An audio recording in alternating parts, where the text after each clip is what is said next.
once again.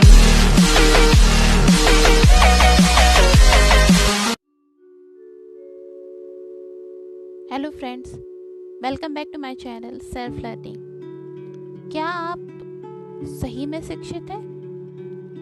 Are you really educated? आप ही सोच रहे होंगे मैं क्या पूछ रही हूँ, but education doesn't mean good judgement.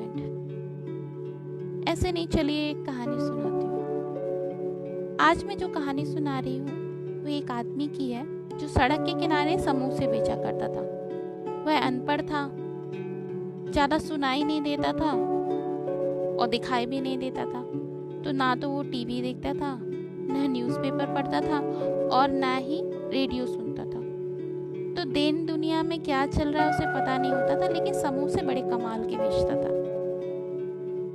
अब छोटा सा ठेला लगाता था, लेकिन क्योंकि वो बेचता बड़े टेस्टी समोसे था तो धीरे धीरे लोग आने लगे, उसकी दुकान में भीड़ बढ़ने लगी और वो पैसे भी कमाता गया। वो खुद पढ़ा लिखा नहीं था, तो उसने सोचा अपने बेटे को जरूर पढ़ाएगा।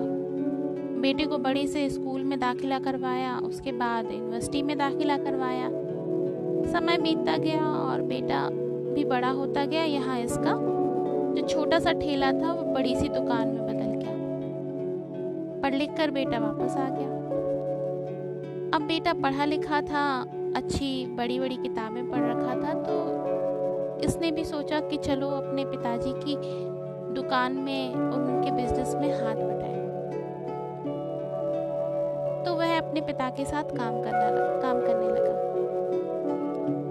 एक दिन वह अपने पिता से कहता है, पिताजी आपको पता है कि दुनिया भर में मंदी का दौर चल रहा है।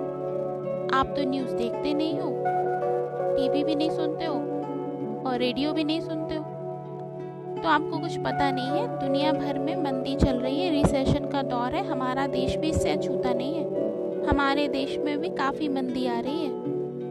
तो पिताजी ने कहा कि बेटा काफ़ी पढ़ा लिखा है, इसको ज़्यादा समझ है। तो उसने अपने बेटे से कहा, बताओ फिर मुझे क्या करना चाहिए? उसने कहा, कुछ नहीं, संभल के रहो। संभल के रहने का मतलब क्या है कि अपनी दुकान में थोड़ा सा कम इन्वेस्ट करो, पैसे बचा के रखो, आगे आने वाले समय में ताला लग सकता है। पिता ने कहा, बेटा समझदार है, पढ़ा लिखा है, चलो उसकी बात सही है, नज़रअंदाज नहीं करनी चाहिए। उसने क्या किया कि धीरे धीरे कच्चा माल खरीदना कम कर दिया, प्रोडक्शन भी कम कर दिया। तो इफेक्ट पड़ा उसकी ग्राहकी पर, ग्राहक आना बंद हो गए और धीरे धीरे उसका दुकान का जो काम है वो कम होता गया, व्यापार भी कम होता गया। तो एक दिन सोचते हुए अपने बेटे से कहता है, अच्छा हुआ तूने सही टाइम पे मुझे आगाह कर दिया। देख बेटा, सही में मंदी का दौर है, मेरा बिजनेस तो बिल्कुल ठप हुआ जा रहा है। अच्छा हुआ मैंने पैसे बचा के रखे।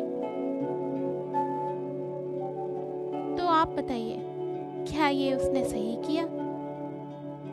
इस कहानी से आपको क्या सबक मिलता है कि बहुत बार अक्लमंदी और सही फैसले में फर्क हम नहीं कर पाते। एक इंसान अक्लमंद तो हो सकता है, लेकिन उसके फैसले गलत हो सकते हैं। सही शिक्षा वही है जो आपको चरित्र, कमिटमेंट, दृढ़ विश्वास, विनम्रता, हौसला एवं साहस देती है। इसलिए अपने सलाहकार चुनने में हमेशा ध्यान रखिए और उनकी सलाह पर अंधा विश्वास ना करते हुए अपनी समझ का भी इस्तेमाल कीजिए। तो फ्रेंड्स, कैसी लगी आपको ये कहानी? अब आप ही बताइए, क्या आप सही में एजुकेटेड हैं? खुद से ये प्रश्न कीजिएगा। और इसी तरह के छोटे छोटे प्यारे वीडियोस के लिए मेरे चैनल को सब्सक्राइब कर लीजिए। मैं मिलती हूँ आपसे नेक्स्ट वीडियो में। Till then, bye bye.